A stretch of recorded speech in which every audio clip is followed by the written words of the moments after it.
Bishut Torah Rabotai, ce cours de Torah pour la réfoua chez les mains de Alexandra Esther Haya, Batuna Patricia et Ladad. Quand je vous revois, on voit réfoua chez les mains, Bishut Rabbehi Pito, Agil Barada. Alors,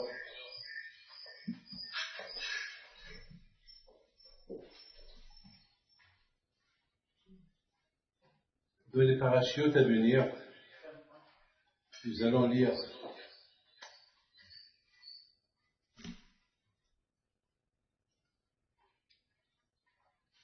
toutes les épreuves que Yaakov Avinu a eues. Et il les a tous surmontées.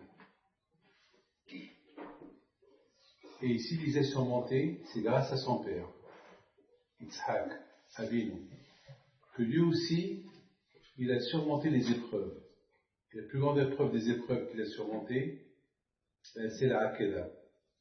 Lorsque, sans rien savoir, il va avec son père, et à un moment donné, il demande à son père, « Papa, tu as l'air de vouloir faire un sacrifice à Hachem.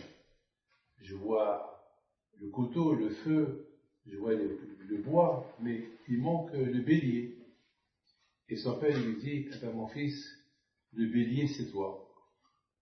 Hachem t'a choisi toi pour être le sacrifice. » On s'attendait que Yitzhak allait répondre à son père négatif.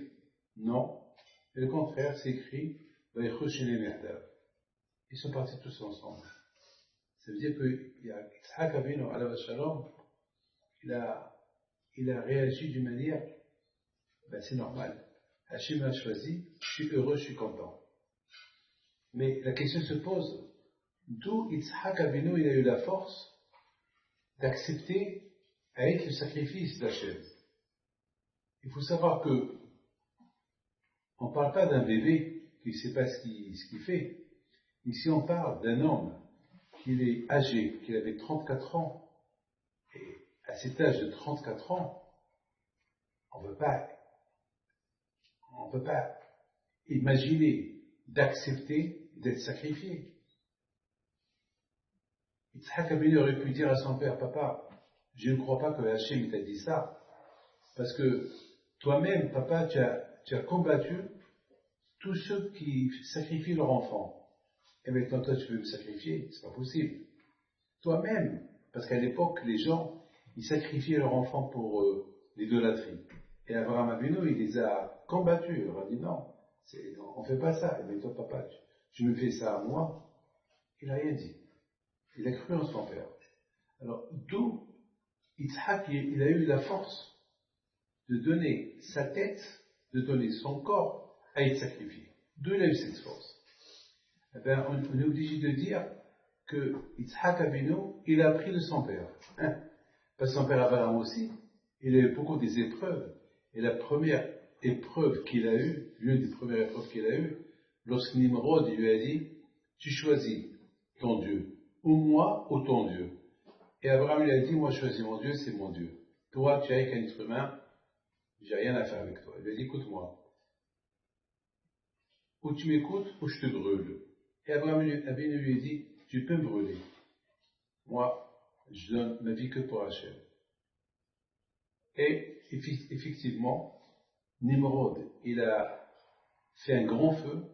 Ils ont pris Abraham, ils l'ont jeté dans le four, et il y a eu un miracle, Abraham il est resté vivant. Et c'est de là que l'Emouna, elle a commencé. Tout d'abord, il faut alors maintenant on voit que quelque part on voit ici qu'il y a l'Emouna et l'héréditaire. On voit qu'Abraham Avinu, il a transmis à son fils l'Emouna, son Yitzhak, et Yitzhak il a transmis à Yaakov. Bizarrement, Esav, qui a grandi avec ses trois patriarches, lui, il n'a pas changé. Il est resté toujours rebellé contre Dieu. Il était complètement différent. Maintenant, on va essayer de comprendre D'où Abraham Avinu, il a eu la Emouna en Akadosh Baruch Hu. Il faut savoir que la Emouna en Akadosh Baruch Hu, elle est créée en nous, elle est déjà en nous. C'est à nous de la développer. Il n'y a pas un. D'ailleurs, on voit des gens, ici à Montréal par exemple, j'ai vu pas mal de gens, beaucoup de gens, qui ont fait une teshuva. Alors cette teshuva, pourquoi? Cette teshuva, elle vient d'où? D'où? Eh bien, elle vient d'eux-mêmes. C'est ce qui manque à la personne, rien que d'ouvrir les yeux et de voir. C'est tout. C'est comme, on est dans une chambre, elle est sombre, il faut allumer la lumière pour voir la lumière. C'est tout. Et appuyer un bouton, et tu as la lumière et tu es plus dans le sombre. Eh bien, c'est comme ça la Emouna. La Emouna, elle est en nous. Il faut qu'on s'allume. Vous savez que Abraham Avinu alav shalom, lorsqu'il était jeune, il y avait Nimrod qui voulut le tuer. Alors son père, il l'a caché dans une grotte. Et à cette époque, Abraham Avinu, il n'avait que 3 ans. C'est ce que le Midrash nous raconte. Et il était caché là-bas pendant un laps de temps. Et le temps que Nimrod, il a oublié Abraham. Parce que c'est les astrologues de l'époque, ils ont dit à Nimrod, il va avoir un garçon chez Terah, il va se révolter contre toi. Donc, Nimrod, il a donné l'ordre de tuer l'enfant qui va naître de chez Terah. Terah, qu'est-ce qu'il a fait? Il prend son fils Abraham et il le cache. Maintenant, Abraham était caché dans une grotte. Un jour, il sort. Sa mère, je pense, elle est partie apporter quelque chose. Lui, il sort de la grotte, il voit un monde. Alors, au départ, il a cru que ce monde-là, il voit le soleil. Il a commencé parce que toujours, il entendait son père parler de Dieu, Dieu, Dieu, Dieu. Maintenant, il voit le soleil. Il a dit, c'est le soleil, le Dieu. Le soir, il voit la lune. Il a dit, la lune, c'est le Dieu. Et le lendemain, ils vont pour le soleil. Ils sont disputés tous les deux, et c'est la lune qui a gagné le soleil. Et le soir, c'est le soleil. Elle dit, c'est pas possible. C'est pas possible. C'est pas possible qu'il y ait cette guerre. Chacun, il prend la relève de l'autre. Non, il doit y avoir un Dieu qui a créé lui-même ce soleil, cette lune, et tout ce qui se passe là. C'est-à-dire qu'Abraham Avinu, seul, il a reconnu, il a eu cette émouna qui a Hachem, qui a Kadosh Baruch Hu. Il est resté avec cette émouna toute sa vie. Toute sa vie, il est resté avec cette émouna. Une émouna, vous savez, en général, beaucoup de fois on dit, on croit ce qu'on voit. On croit ce qu'on voit. Mais il faut savoir une chose, il y a des choses qu'on ne voit pas. C'est ça en Israël. On ne voit pas et on croit. Jamais j'oublierai mon père alav shalom lorsqu'il est rentré dans la soukha, il faisait un grand sourire et il disait, alors ce soir j'invite Abraham Avinu. Et le soir on voyait mon père alav shalom qui, comme si il parle avec Abraham Avinu. Ah bah, tu es le bienvenu chez moi, je suis très content. Et le lendemain il invite Yitzhak et ainsi de suite. Qu'est-ce qu'on fait? C'est ce qu'on fait. D'ailleurs, lorsqu'il y a une rituel là, on invite il y a un avis, il y a un avis, on invite il y a un avis à venir s'asseoir dans le kissé. Est-ce qu'on le voit? On ne le voit pas. Est-ce que dans la soukha on voit Abraham, Yitzhak, Yaakov, Moshe, Aaron, David? On ne les voit pas. On ne les voit pas. Mais on a la émouna, c'est ça. Lorsqu'on fait la prière, on se met au garde-à-vous. Lorsqu'on fait la Hamida, et on demande à Hachem, Hachem, Hachem, voilà, je vais me mettre devant toi, aide-moi à bien prier. Est-ce qu'on le voit? On ne le voit pas. Mes amis, on est né avec cette émouna. Cette émouna, il faut la développer. Et d'où ça vient? Ben, ça vient de nos patriarches, Abraham, Yitzhak et Yaakov. Abraham il était le premier à la transmettre à Yitzhak. Yitzhak à Yaakov, Yaakov Ushvati, jusqu'à maintenant. Mes amis, il y avait une fois, j'étais assis dans vous savez, beaucoup de fois, dans les avions, je voyageais beaucoup de Paris, en Argentine, Brésil, l'Afrique. Vous savez, presque toute ma vie c'était dans les avions. J'aurais pu être pilote. Alors, il y avait un professeur très connu en Israël, très très connu. Il était assis à côté de moi. Bien sûr, vous savez, c'est long voyage, les gens ils discutent. Et j'ai vu je lui dis bonjour parce qu'il est connu. Donc, par respect. Mais, bien sûr, être assis à côté d'un rabbin, moi aussi, être assis à côté d'un grand professeur bien connu, j'avais des questions à lui poser. Lui aussi, certainement, il avait des questions à me poser. Donc, on a commencé à parler. Et bien sûr, donc, on parle de la religion. Lui, il était un grand professeur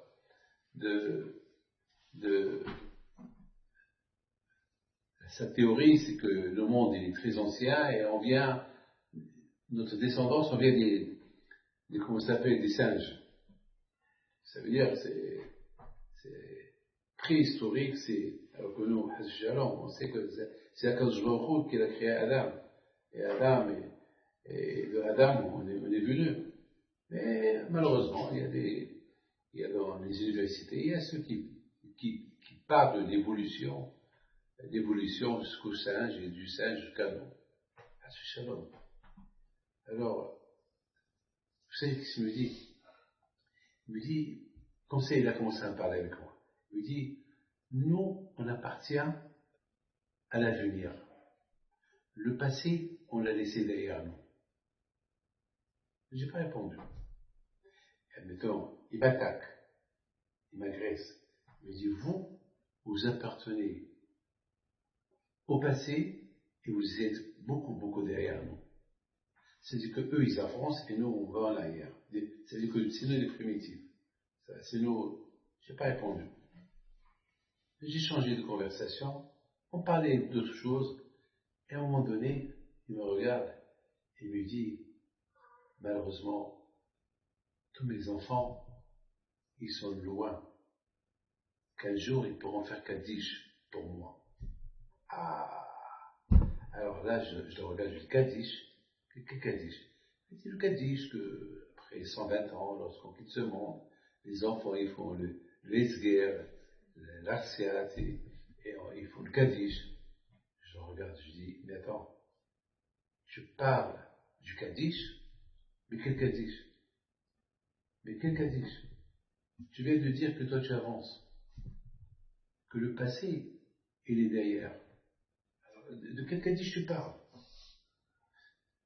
Tu t'es déconnecté du passé, alors le passé s'est sauvé de toi. Le Kaddish s'est sauvé de toi. Moi, je vais avec le passé, et le Kaddish est toujours avec le passé. Il me suit. Mes amis, vous savez que les Juifs, à l'époque, on les appelait à Evrim. À Evrim, c'est du verbe avar. À Evrim, ça veut dire, alors il y a deux explications. Abraham Avinu, il était Me'ever Ehad, d'un côté, et le monde entier était de l'autre côté. C'est-à-dire, Abraham Avinu, il a combattu tout le monde pour installer l'aïmouna à Akadosh Baruch Hu. Il leur a prouvé qu'il n'y a que Hachem. C'est-à-dire que tout le monde, ils étaient d'un côté, et Abraham était de l'autre côté. Et Abraham, eux, ils étaient la majorité, lui était seul contre tout le monde, et il a réussi à convaincre presque tout le monde. Il a réussi. Et c'est la raison pourquoi nous, on nous appelle à Evrim.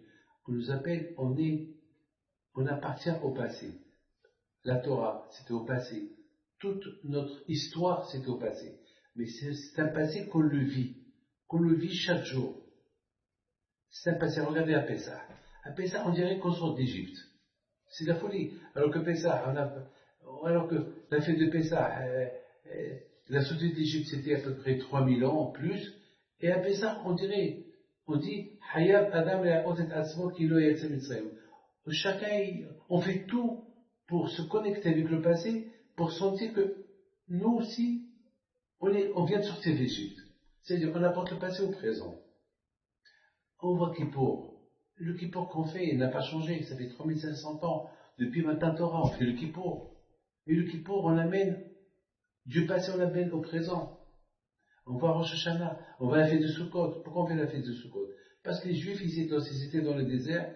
Hachem, il les a protégés du soleil, il les a protégés du froid, et il leur a fait des cabanes. Donc on se rappelle de ces cabanes qu'ils ont protégé les Juifs pendant 40 ans dans le désert.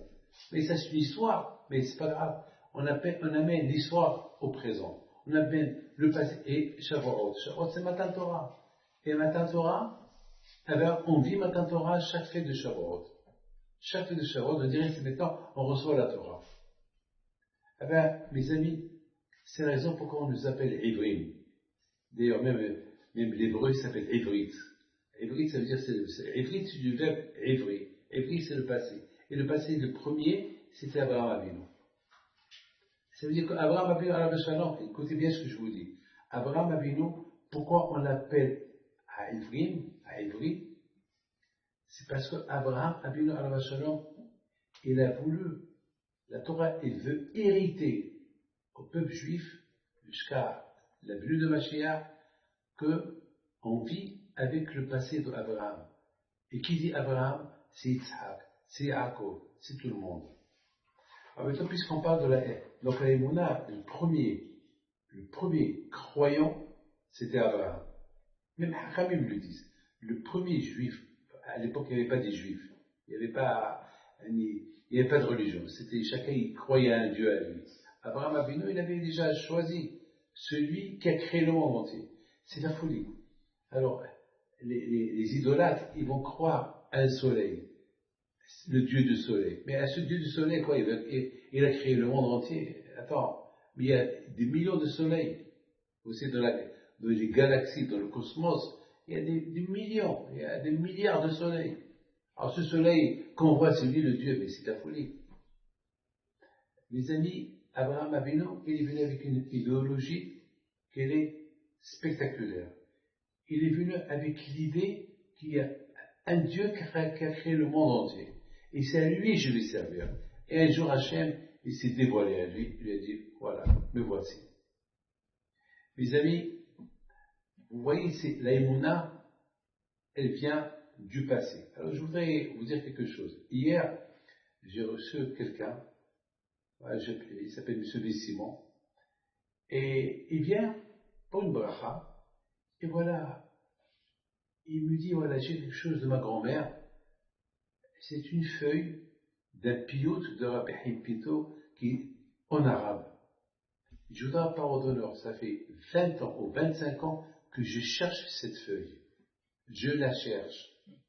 Cette feuille, je la cherche. Je n'ai pas trouvé. Et je me suis dit que 100% au Canada, je vais la trouver. Parce que je sais qu'au Canada, il y a beaucoup des Juifs qui me racontent des histoires sur Rabbi Haim Pito. Il y a beaucoup de Marocains, donc il n'y a pas une fois qu'il n'y a pas quelqu'un qui vient me raconter une histoire sur Rabbi Haim Pito. L'histoire qu'ils ont écoutée, la famille. Mais dans ma tête, j'ai dit, écoute, chaque fois que je viens au Canada, il y a toujours du nouveauté. Alors, 100% sûr, je vais rencontrer, et quelqu'un va venir, il va me parler. Et voilà ce monsieur-là, il me dit, ma grand-mère, il me fait sortir une feuille où il y a la photo de Rabbi Haim Pito au milieu, et le pilote en arabe à droite. Je dis, mais c'est ça ce que je cherche. Qu'est-ce qu'il fait? Il m'a dit, je sais que vous allez me la demander, alors je l'ai déjà scanné, ouais, je vous donne le scan. C'est de la folie, Alors maintenant il me raconte une histoire.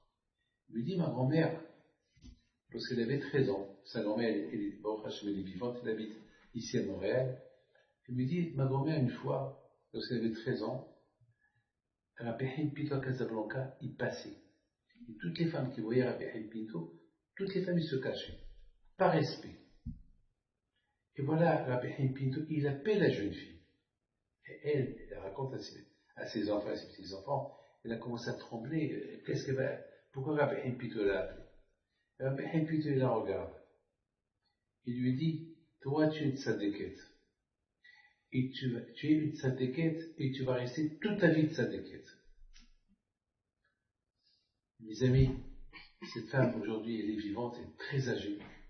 Il me dit son petit-fils, ce que Rabbi Haïm Pinto lui a dit, elle est sur sa déquête, toujours sa tête couverte, sliroute, la pudeur. Mais lorsqu'il m'a raconté ça, j'ai commencé à réfléchir. Pour que Rabbi Haïm Pinto, il dit cette phrase, tu es une tzadékette, et toute ta vie, tu vas rester tzadékette, ça veut dire que Rabbi Haïm Pinto, il a vu toute sa vie. Sinon, comment il peut dire que tu vas être tzadékette? Rabbi Haïm Pinto, c'est pas... Vous savez que dans la religion, on ne peut pas dire à quelqu'un, on ne peut pas forcer quelqu'un des religieux. On ne peut pas. On peut parler avec lui. On ne peut pas forcer quelqu'un s'il fait le Shabbat. On ne peut pas lui faire la guerre. Il va devenir, esprit va fumer. Il faut parler, c'est tout. Il faut être comme Yitzhak Avinu. Yitzhak Avinu alav hashalom, il n'a pas rejeté son fils. Esav. Yitzhak Avinu alav hashalom, il y avait un Esav qui faisait les 1000 coups. Il aurait pu les jeter. Comme Abraham, Avinu alav hashalom, qu'il a jeté Ishmaël, il pouvait jeter Yitzhak. Non, il n'a pas jeté. Il a pris patience avec lui. Et même si Yaakov, dans la paracha de cette semaine, on voit que Yaakov est parti. Il est parti de Beersheba. Et Esav, il est resté à la maison. Comment il est resté à la maison? Il aurait pu le jeter. Non. Yitzhak Avinu a dit, peut-être maintenant que Esav il est seul, son frère il n'est pas là, peut-être il va changer. Peut-être il va devenir, peut-être il va changer. Pourquoi pas? Pourquoi pas? Mes amis, il faut être réaliste. Que on ne peut pas dire, moi David Pinto, je ne peux pas dire à quelqu'un, tu vas être sadique toute ta vie. Comment est-ce que je vais savoir? Il y a le livre Arbitre. Vous savez, regardez-moi, même avec ma barbe blanche, ne croyez pas que je suis un sadique, ne croyez pas que je n'ai pas le Sahara, ne croyez pas que je suis un Superman. Non, moi aussi je peux tomber. Heureusement qu'il y a la Torah. Heureusement qu'il y a la Emouna. Heureusement que je crois beaucoup. Je suis convaincu dans la Emouna, à cause je vois au dans la Torah. C'est ça qui m'aide. Mais si moi je tombe, qu'est-ce que vous croyez? Vous croyez qu'on est des surnaturels? Non. Même Rabbi Haïm Pinto. Vous savez que le Rav de Rabbi Meir Alanes, qui s'appelle Elisha Ben Abouya, était un grand sadique. Vous savez que Elisha Ben Abouya, il a réussi, d'après la Gemara, avec son copain Rabbi Akiva et Ben Hazar et Ben Hazza et Ben Zoma, ils sont montés au ciel. Pour vous dire, Elisha Ben Abouya, c'était un grand, il était le maître de Rabbi Meir Alanes. Et à la fin, il est devenu athée. Comment pouvez-vous croire à ça? Ben, mes amis, il y a ce qu'on appelle le libre arbitre.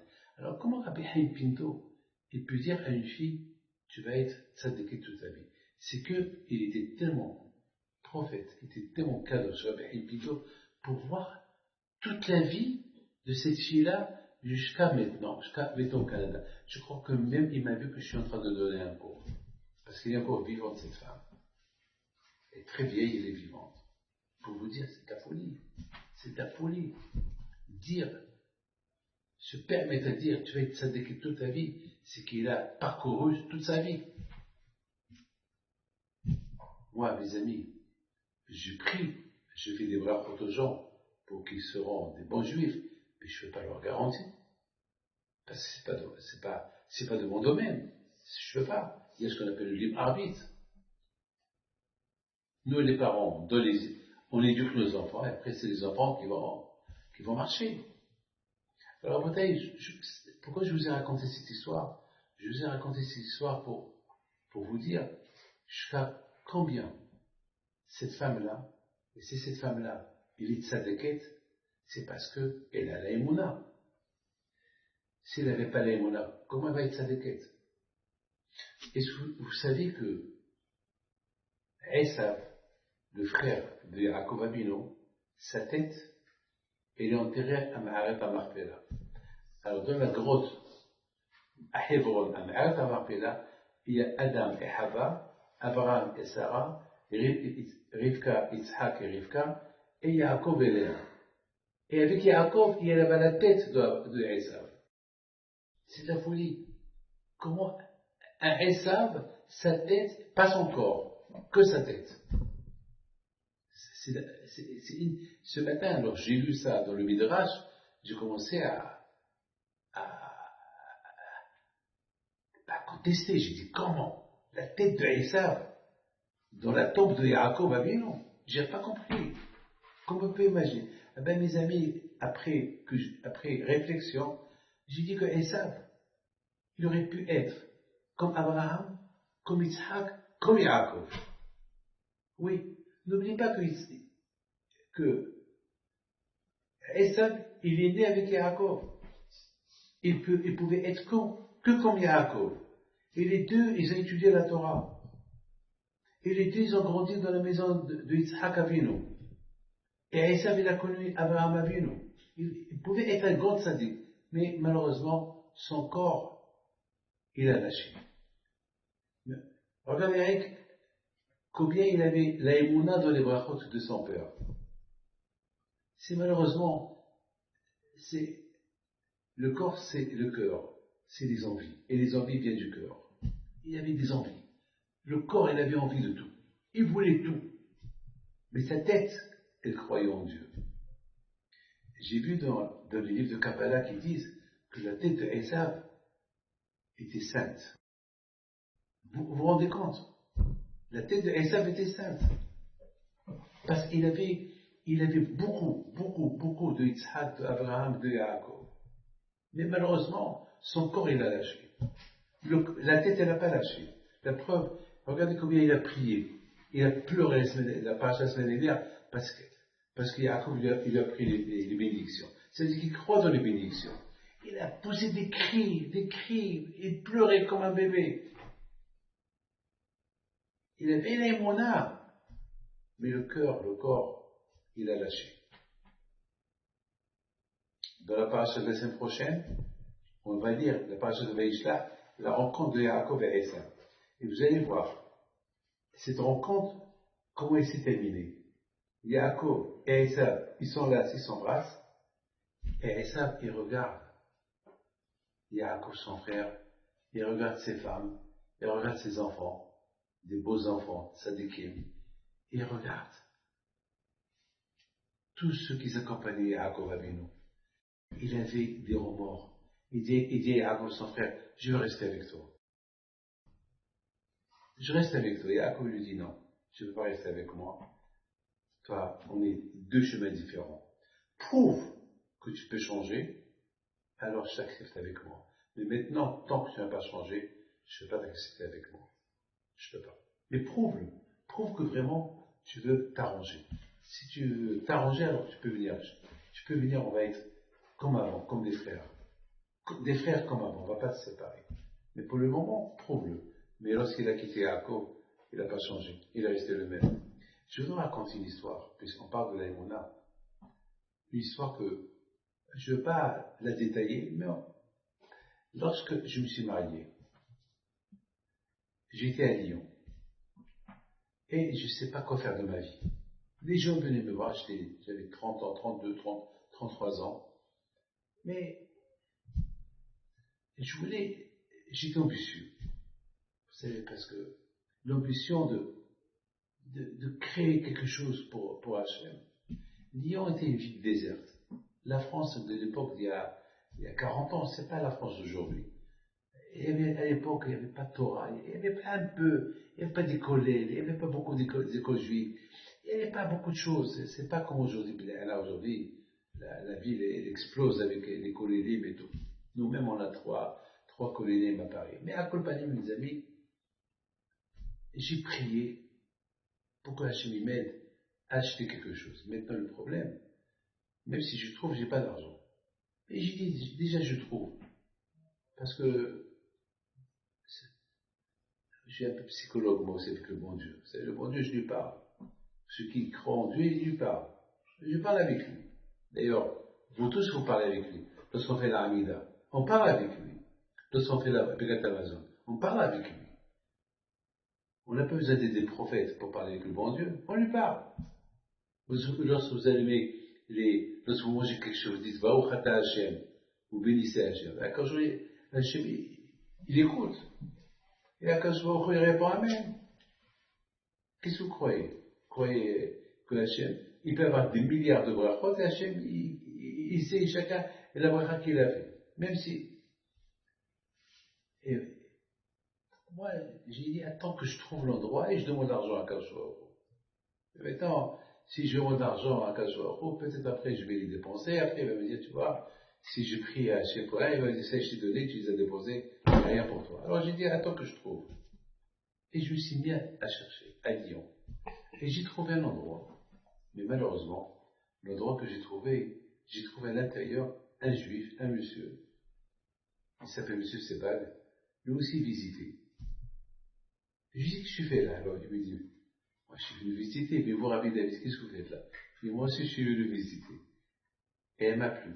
Et je commence à parler avec les messieurs qui étaient avec moi. Là je vais faire un mikvé, là je vais faire ça, là je vais faire ça. Il y avait un immeuble à côté, et j'ai dit, cet immeuble-là, je vais l'acheter. Et moi j'avais 0 franc. Ah, maintenant, M. Sebag qui était là, ah mais David, je m'excuse, je suis venu avant vous. Et la maison me plaît. Alors je lui dis, mais toi tu habitais là? Il m'a dit oui.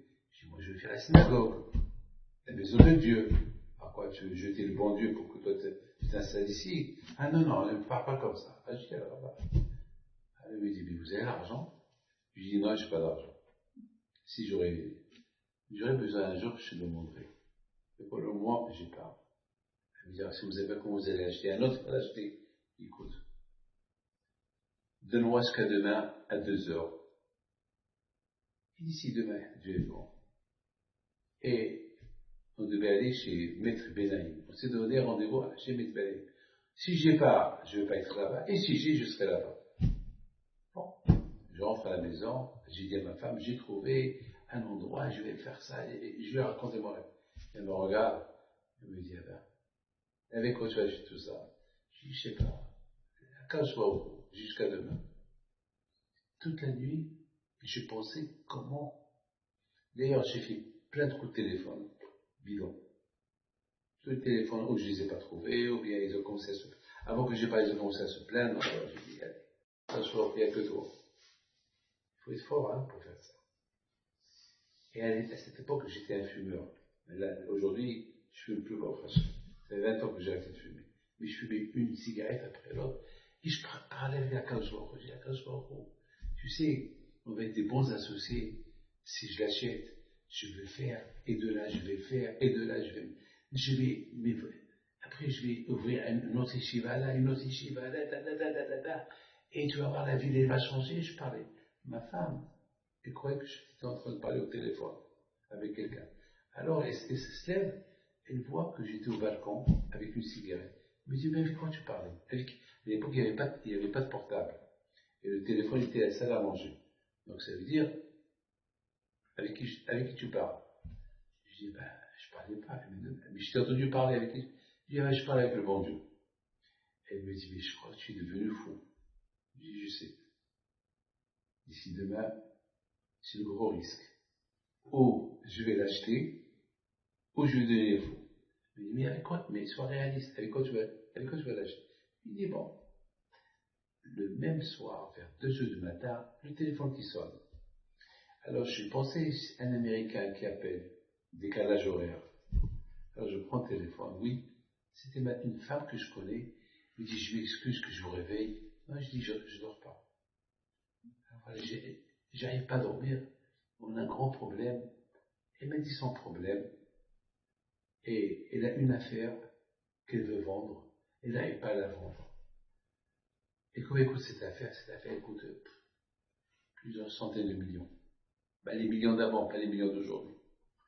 Les millions d'avant, c'est... Ils avaient la brache.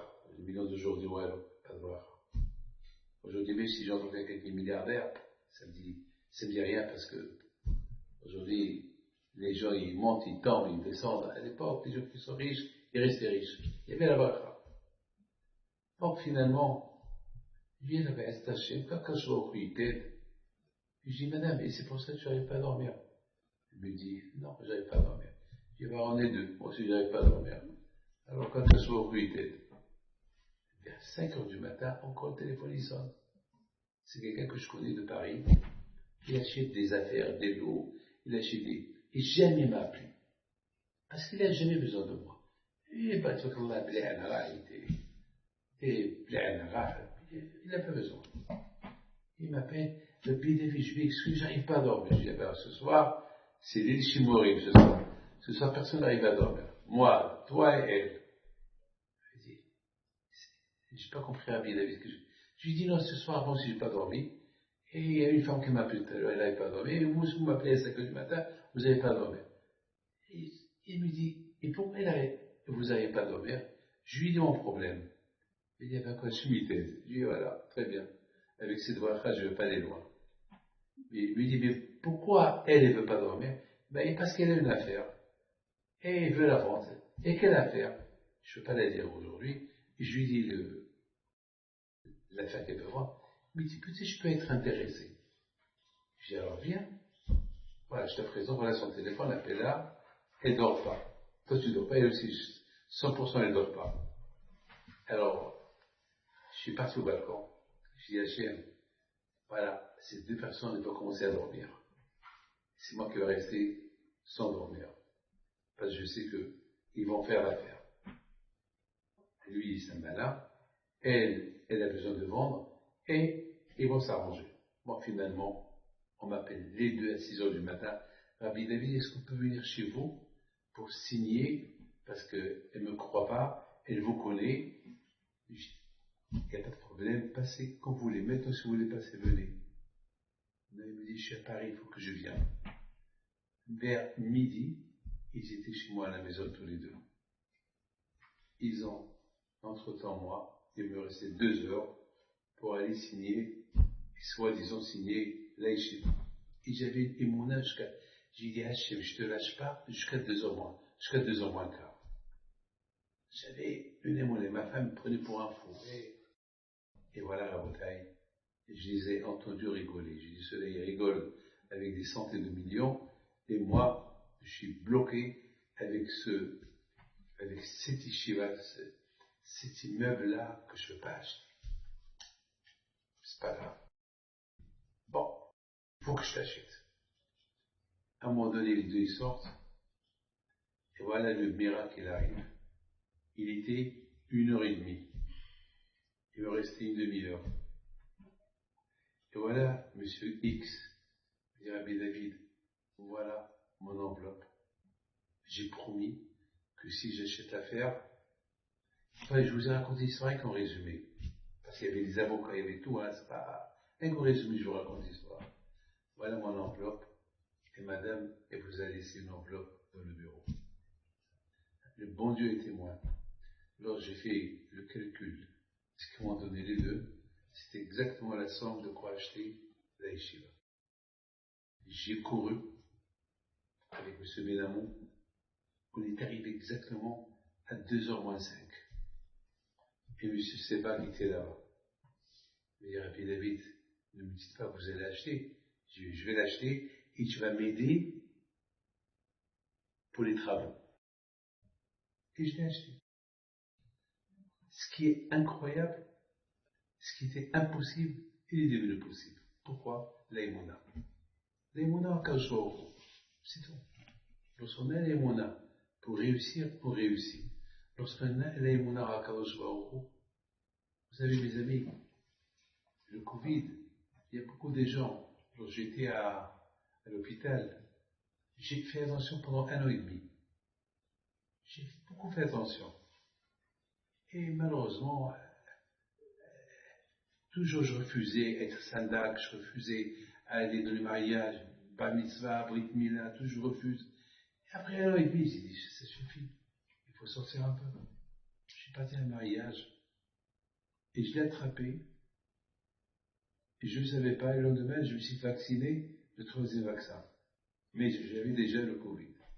Je l'ai attrapé ce fameux dimanche soir. Et d'ailleurs, tous les gens là-bas, ils ont attrapé le Covid. C'est une personne qu'elle a attrapée, elle a donné à tout le monde. Et j'ai tout fait pour ne pas donner les mains aux gens. Mais les gens, ils venaient m'embrasser ici. Ils m'ont arraché la tête. Parce qu'ils ne m'ont pas vu pendant 1 an et demi. Alors, je l'ai attrapé. Mais il faut que je vous dise quelque chose. J'ai rêvé mon père. Lorsque j'étais à l'hôpital, après on m'a pris à l'hôpital et je voyais chaque jour des corps qui sortaient de l'hôpital.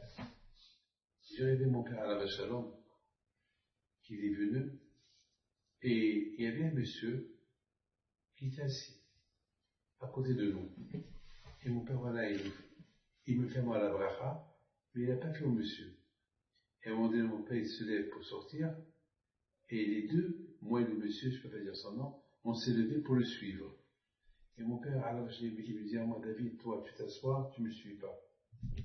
Mais à l'autre, il n'a rien dit. Donc l'autre l'a suivi. Je me suis levé le matin, j'ai dit, si j'ai bien compris le rêve, mon père, il m'a béni. C'était un jour avant la Iloulade de mon père, le 4 Elul.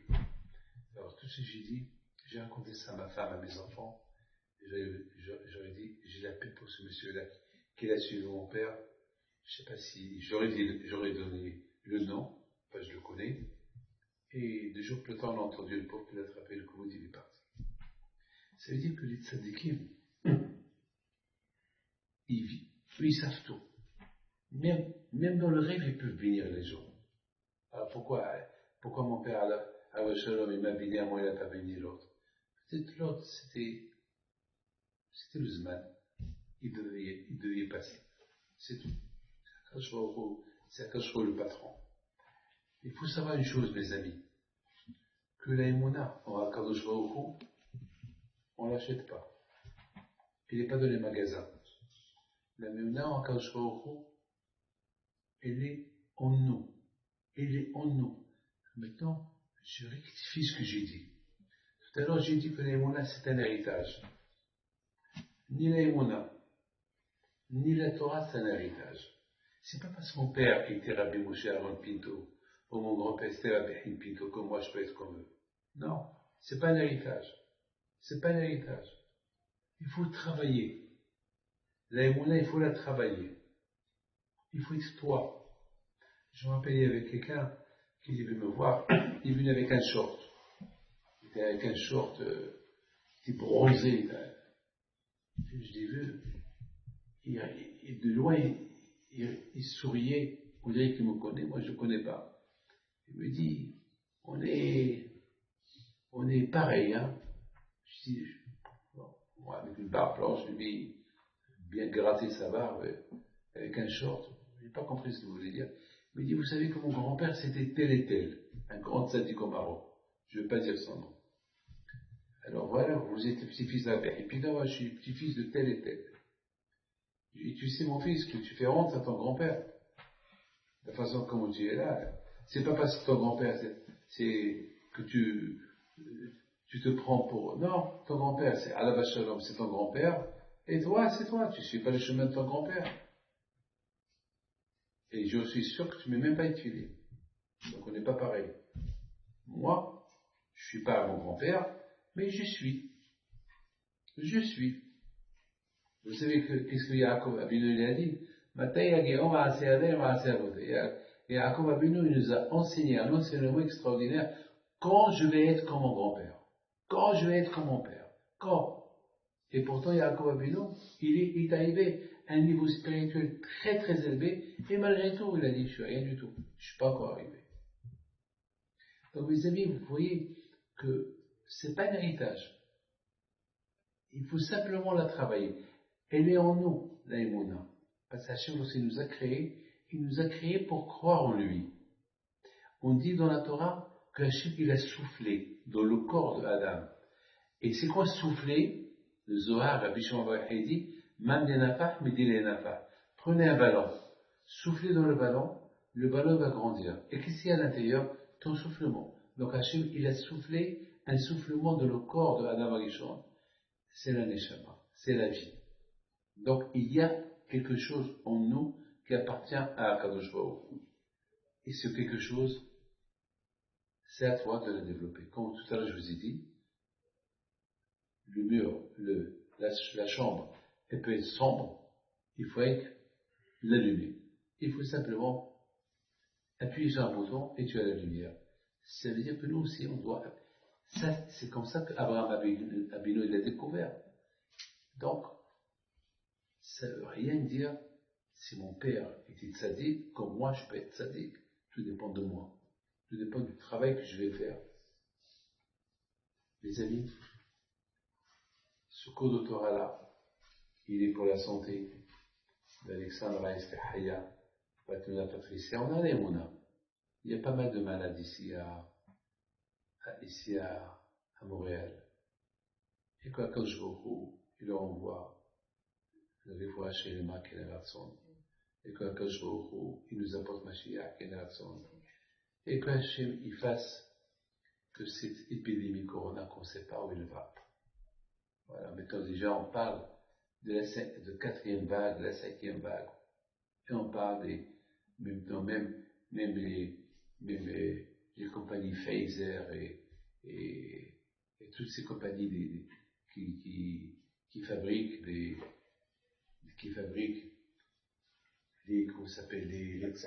ces vaccins, ils essayent d'améliorer leur vaccin.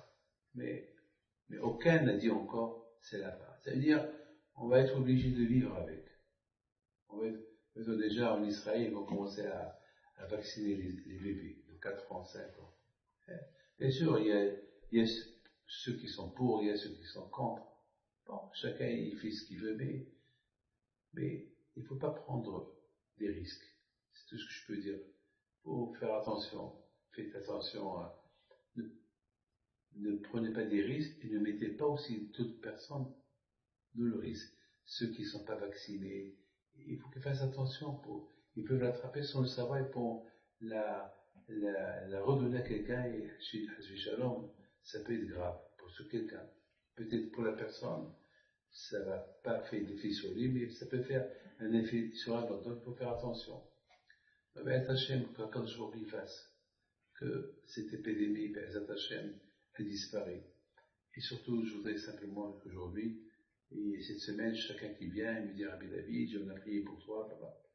Alors je remercie les rabbinim, je remercie tous ceux qui ont prié pour moi. Et bien, je peux vous dire quelque chose, c'est la prière, c'est l'aïmouna. La prière, c'est l'aïmouna. Maintenant, mes amis, je vous ai préparé une surprise. On va aller maintenant à Essaouira, en direct d'ici, pour aller pèleriner à Behim Pinto à la Vachalon. Et là-bas, après le pèlerinage, préparez-vous, comment ça s'appelle, vos bougies pour allumer. Et, voilà, je vous montre, j'ai ici la canne de Rabbi Pinto, et que les échos de Rabbi Pinto soient avec vous. Voilà, vous êtes en direct avec Rabbi Pinto à Essaouira. Ça va, Hicham? Ça va, David, pour la main. Alors, vous êtes où? Ici, voilà, vous êtes en face de Rabbi Pinto. Bien bon. Vous avez? Non. Alors, bien. Voilà, vous êtes en face de Rabbi Pinto. Voilà, vous avez, voilà, là, il y a des lumières qui sont allumées. C'est là où on va chaque année, le 26 Elul, de pèleriner. Et étant donné que nous sommes maintenant chez Rabbi Pinto, alors je vous raconter une petite histoire que j'ai eue avec mon grand-père, Alav Shalom, il y a peut-être une 47 ans. Jamais j'oublierai, quand je suis venu à Essaouira, il n'y avait pas encore le mausolée, on n'avait pas encore construit, et j'ai fait des travaux au cimetière. Il y avait beaucoup de saleté, beaucoup d'herbe. Donc, j'avais un peu d'argent, j'ai parlé avec le gardien pour apporter des ouvriers pour nettoyer. J'ai tout nettoyé et après je les ai payés. Et à un moment donné, j'ai remarqué que tout l'argent que j'avais, je les ai dépensés pour les ouvriers et j'ai pas laissé un peu d'argent pour prendre le bus pour aller à Casablanca. Et je ne savais pas quoi faire. Ah ben, je suis venu chez Rabbi Pinto et j'ai commencé à prier. Rabbi Pinto, j'ai embelli le cimetière. J'ai fait les travaux, je l'ai nettoyé, j'ai donné tout ce que j'avais, maintenant j'ai plus d'argent. quand je vais partir à Casablanca, il me manquait 100 dirhams. À l'époque, il n'y avait pas de dirhams, c'était 10 000 francs. Ils appelaient ça 10 000 francs. 100 dirhams, c'était 10 000 francs. Ou bien 1000 dirhams. Mais moi, je voulais que 100 dirhams, c'est tout. 100 dirhams, c'est tout ce que j'avais besoin. Bon, je vais, pour partir, je me suis dit, je vais aller chez M. David Leub, à la Vache-à-L'Homme, et je vais emprunter de chez lui. Après, j'ai eu des remords, j'ai dit quoi? Ils ont vu que j'ai tellement travaillé au cimetière, et à la fin, je lui demande de l'argent. J'ai pas osé aller chez lui. Et de plus, j'avais faim. Bon, j'avais pas le choix, je sais pas quoi faire. Ben, je suis parti à la CTM, à la station de bus, et j'ai dit, peut-être, sur le chemin, je vais trouver de l'argent. Peut-être. Mais, j'ai rien trouvé. Il était 11 heures du soir, et voilà le bus qui arrive d'Agadir pour aller à Essaouira, à Casablanca. Et j'avais pas d'argent. Et de loin, je vois David Leub. Alors David Leub, c'est le frère de M. Nissim Leub à la Vache-à-L'Homme, que sa fille, elle habite ici à Montréal. Elle est mariée avec M. Azouli. De Chamadé, comment elle s'appelle? Laval. Voilà, M. Abitboy. Donc, je vois qu'il arrive, il dit à sa femme, Esther, mais c'est David, vous devez manger. Alors ils approchent chez moi, ils me disent, David, est-ce que tu as l'argent pour prendre le billet du bus? Je dis, j'ai pas d'argent. Je dis, comment tu sais? Il m'a dit, ben, après je te raconte. Il va, tout de suite, il m'achète le billet, il restait une place, donc on m'a donné la meilleure place à côté du chauffeur, et tout de suite, il dit à sa femme, donne-lui le manger que tu as préparé. Il me dit, ben, j'ai rêvé ton grand-père Abdelhim Pinto. Il me dit, quoi, toi tu dors? Et mon petit-fils, il est là-bas à la station du bus, il n'a même pas d'argent pour acheter le billet, il a tout dépensé aujourd'hui. Et en plus, il n'a pas mangé depuis midi, mais tzadikim. Alors, lui, il se réveille, raconte à sa femme, à Titi. Il raconte l'histoire à sa femme lui dit, ah, David, Amzro, tu as fait un cauchemar, dors. Quoi, David, Pito, il n'a pas d'argent, il a dépensé un argent pour réparer le cimetière et il n'a pas d'argent pour aller à Casablanca. Il a dit, mais j'ai rêvé. Mais lui, il n'a pas écouté sa femme, il a rêvé, il a dit à sa femme, tu te lèves et on prépare tout de suite quelque chose à Oud Hakam, le fils de rabbin. Bon, il m'a préparé ce qu'elle a préparé, ils sont venus, et je lui ai dit, voilà, monsieur Le, j'ai pas d'argent. Et puis de mon grand-père, il m'a montré sa force. Et c'est ça qui m'a poussé un jour pour suivre le chemin de mes parents. C'est cette histoire-là. Je dis, si Rabbi Pinto est capable de faire ça, venir chez des gens dans les rêves pour soulager d'autres personnes, donc, il y a quelque chose là donc il faut que je suive cette ligne-là. C'est tout, rien de Mouna.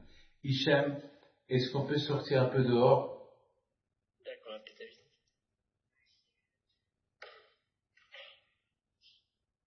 Voilà.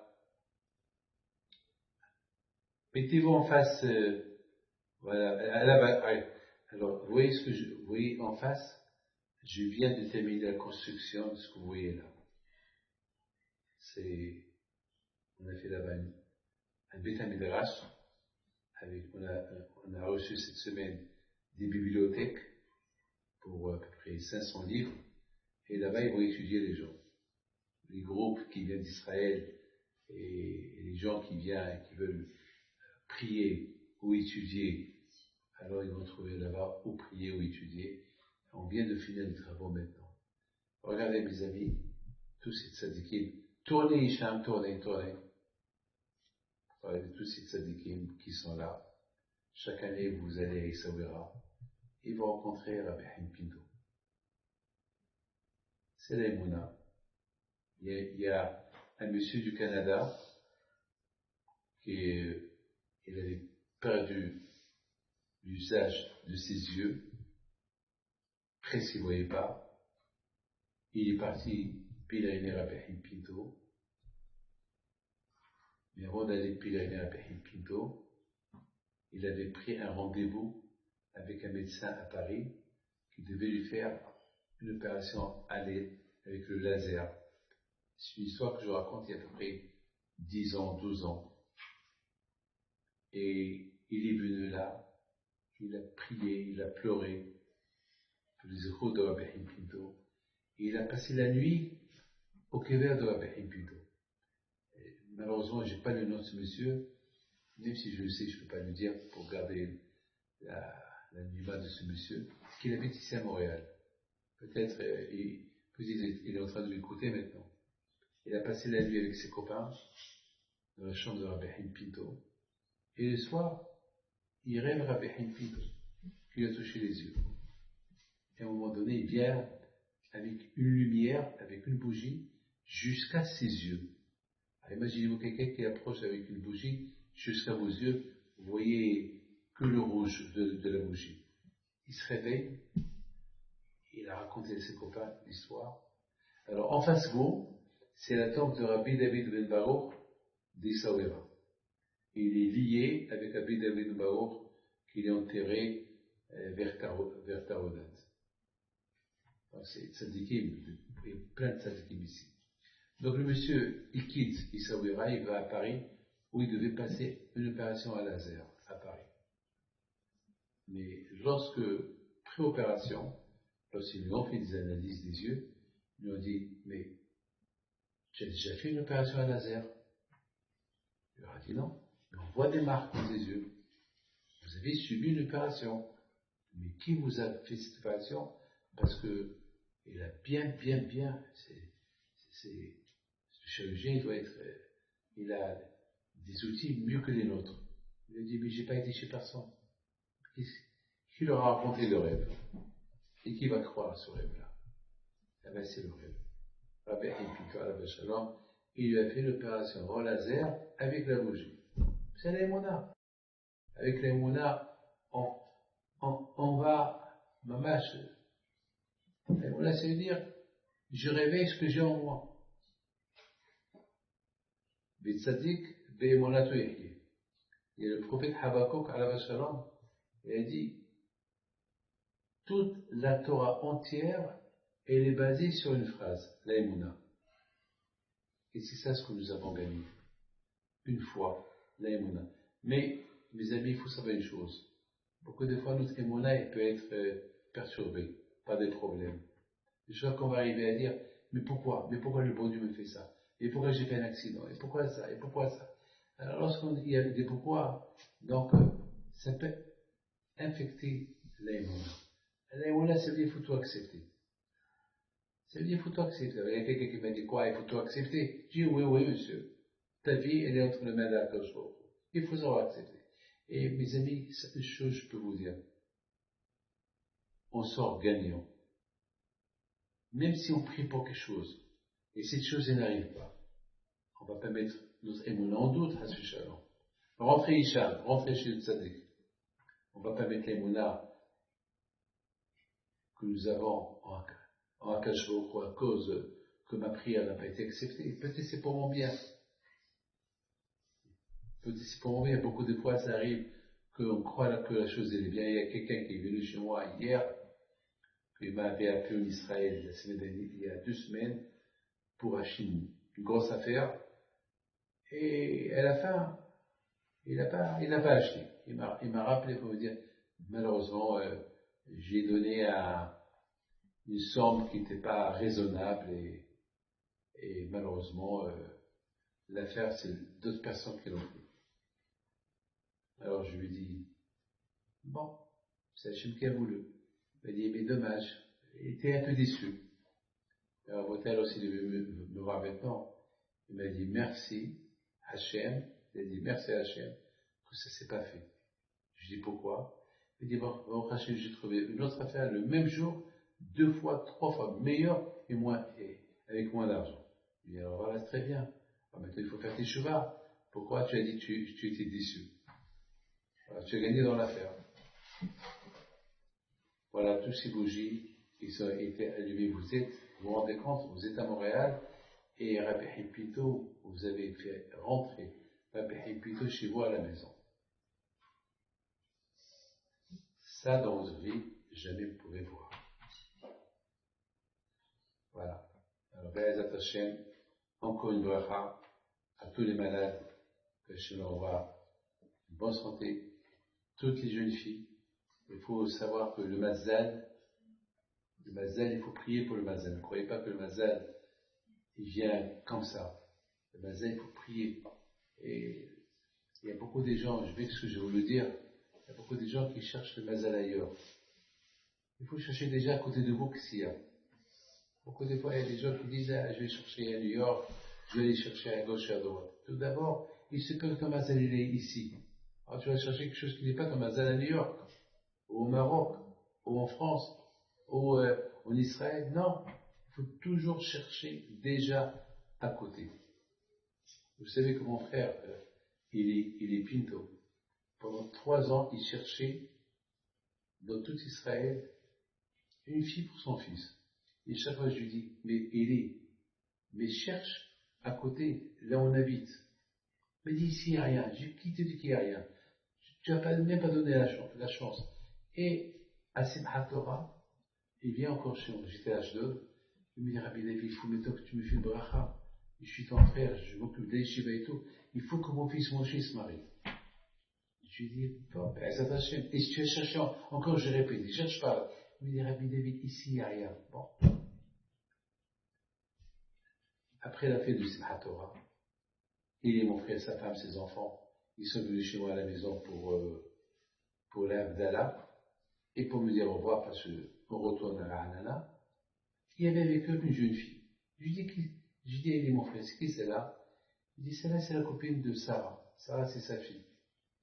Je dis, mais attends, quel âge elle a? Il me dit, je sais pas. Je dis, mais celle-là, elle est bien pour ton frère, pour ton fils.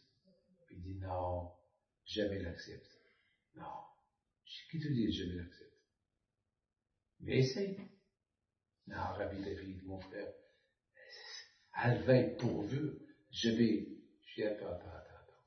Tout de suite, je lui ai posé la question de quelle famille elle est.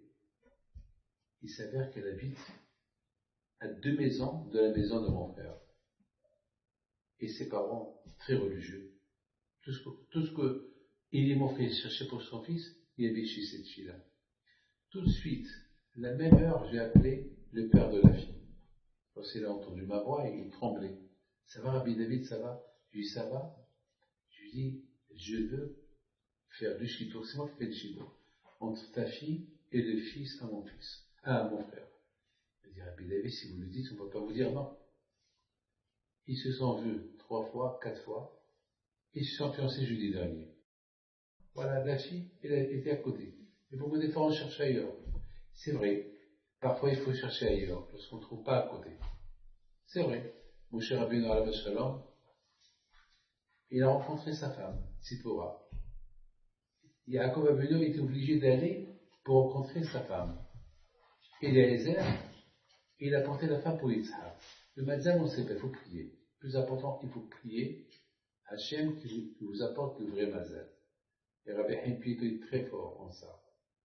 Les enfants et le mazal, il est très fort. Vous pouvez le tester. Alors mes amis, avant de commencer à chercher ailleurs, cherchez à côté de vous. Et lorsque vous ne cherchez pas, lorsque vous ne trouvez pas à côté de vous, alors cherchez ailleurs. Je m'excuse de vous dire ça parce que beaucoup des gens, ils sont venus chez moi ici, ils me parlent que bracha pour ma fille, mon fils, il trouve le mazal en Israël ou à New York ou ici. Je dis, attends, mais ici déjà. Que le zéro de Rabbi Hipito soit avec vous et une bracha spéciale pour la famille de Alexandra, Esther, Hayabat, Luna, Patricia et tous ceux qui sont malades. Que Hachem leur envoie une fois chez les mal, bon mazal, mariage, une fois chez les mal, par la Satova, et que Hachem vous protège. Amen. Merci beaucoup. et à très bientôt. Et bien sûr, merci beaucoup à Madame Lebé, Maggie, qui s'occupe de Rabbi Pinto, ici, à Montréal, et s'occupe des institutions de Rabbi Pinto en Israël. Que Hachem vous protège à vous tous, mes frères.